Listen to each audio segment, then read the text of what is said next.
Alors le développement back-end, ça peut vraiment faire peur au début. On dirait une montagne impossible à gravir. Entre les langages, les frameworks, les bases de données, le déploiement, bref, il y a de quoi s'y perdre complètement. Mais pas de panique. Justement, l'idée ici, c'est de débroussailler tout ça. On va tracer ensemble une feuille de route, quelque chose de clair et de simple pour bien démarrer.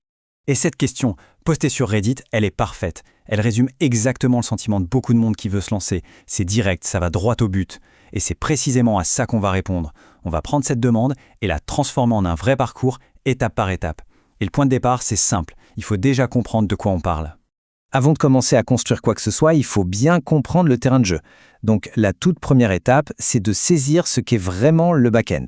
Le plus simple, c'est de voir le back-end comme la salle des machines d'un bateau. C'est la partie totalement invisible pour les passagers, mais sans elle, le bateau n'avance pas. Chaque fois qu'on se connecte à un site, qu'on poste une photo ou qu'on fait un achat en ligne, eh bien c'est le back-end qui est aux manettes, en coulisses. Il traite la demande, parle à la base de données et s'assure que tout se déroule sans accroc. Pour bien comprendre, on peut prendre l'image d'une voiture. Le front-end, c'est tout ce qu'on voit, la carrosserie, le volant, les sièges. C'est avec ça qu'on interagit. Le back-end, lui, c'est le moteur, la transmission, toute la mécanique sous le capot. C'est invisible, mais c'est ce qui fait avancer la voiture. En gros, les deux sont inséparables pour que l'expérience soit complète. Bon, maintenant qu'on a ces deux parties, le front et le back, comment est-ce qu'elles se parlent? Il leur faut un langage commun, un messager fiable. Et c'est là que les fameuses APIs entrent en jeu. Une API REST, c'est un peu comme le menu dans un restaurant. Le client, c'est notre application front-end. Il n'a pas besoin de savoir comment ça se passe en cuisine, ça, c'est le back-end. Non, le client a juste besoin de la carte pour savoir quel plat, qu'on appelle ici des ressources, il peut commander et comment passer sa commande en utilisant un langage que tout le monde comprend, le protocole HTTP. Et voilà comment ça se passe, ce dialogue. Le client envoie une requête très précise du genre « Donne-moi les infos de l'utilisateur 123 ». Le serveur reçoit ça, il va chercher l'info dans sa base de données et il la renvoie dans un format standard, hyper léger et facile à lire, qui est le JSON. C'est une sorte de danse parfaitement réglée qui se joue des millions de fois par seconde sur le web. Une fois que l'application est construite, il y a un autre gros défi. Comment on la fait tourner de manière fiable, surtout quand il y a beaucoup de monde? C'est là qu'on rencontre un monstre de l'industrie, la norme absolue pour le déploiement, Kubernetes. Pour piger Kubernetes, l'image du chef d'orchestre est juste parfaite. Une application moderne, ce n'est pas un musicien solo. Non, c'est plutôt des dizaines, voire des centaines de petits conteneurs, et chacun joue sa propre partition. Et c'est là qu'on voit toute la magie de ce chef d'orchestre. Sans lui, c'est le chaos, la cacophonie totale. Un musicien s'arrête de jouer, et hop, l'application plante. La salle se remplit de monde, eh bien le son est trop faible, le serveur sature. Mais avec Kubernetes, tout ça est géré automatiquement. Un musicien fait une fausse note, il est remplacé sur le champ. Il y a plus de monde? Pas de souci, on ajoute des musiciens. Et le plus beau, c'est que le public ne remarque absolument rien. Donc ce qu'il faut retenir, c'est que Kubernetes ne fait pas que lancer des applications. En fait, il les garde en vie, en pleine forme, et il s'assure qu'elles fonctionnent toujours exactement comme on le souhaite, peu importe ce qui arrive. Ok, on a vu le quoi, maintenant passons au comment. Quelle est la meilleure façon d'apprendre tout ça? Eh bien sur ce point, la communauté des développeurs est assez unanime. Cette phrase, c'est de l'or. C'est vraiment la clé.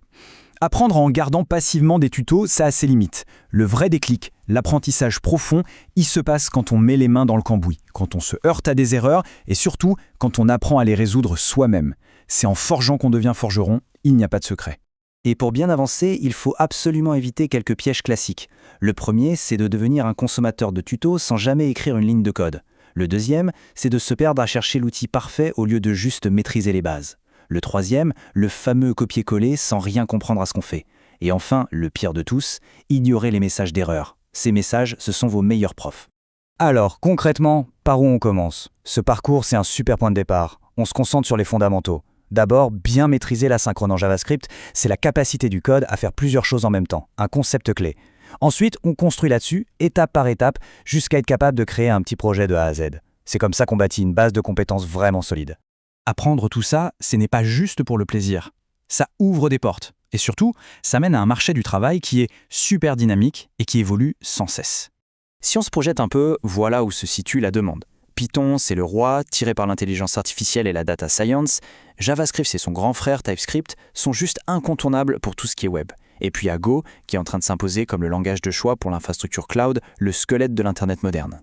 Et là, attention, ce chiffre parle de lui-même. 85%. C'est énorme, 85% des offres d'emploi en DevOps qui mentionnent Kubernetes. Ce que ça veut dire, c'est très simple. Ce n'est plus un petit plus sur un CV. C'est devenu une compétence de base, un standard du marché. Le point crucial à retenir, c'est que le développeur moderne n'est pas quelqu'un qui connaît un seul outil sur le bout des doigts. C'est plutôt un stratège, quelqu'un de polyvalent qui sait choisir le bon outil pour le bon problème. On utilisera Python pour un projet d'IA et peut-être Go pour un service qui a besoin d'être ultra performant. C'est cette capacité d'adaptation qui a de la valeur. Voilà, on a fait le tour des concepts, des outils, de la méthode.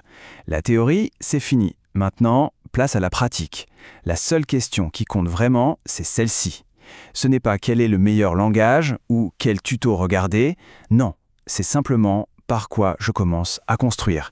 Et la réponse à cette question, eh bien, c'est le vrai début de l'aventure.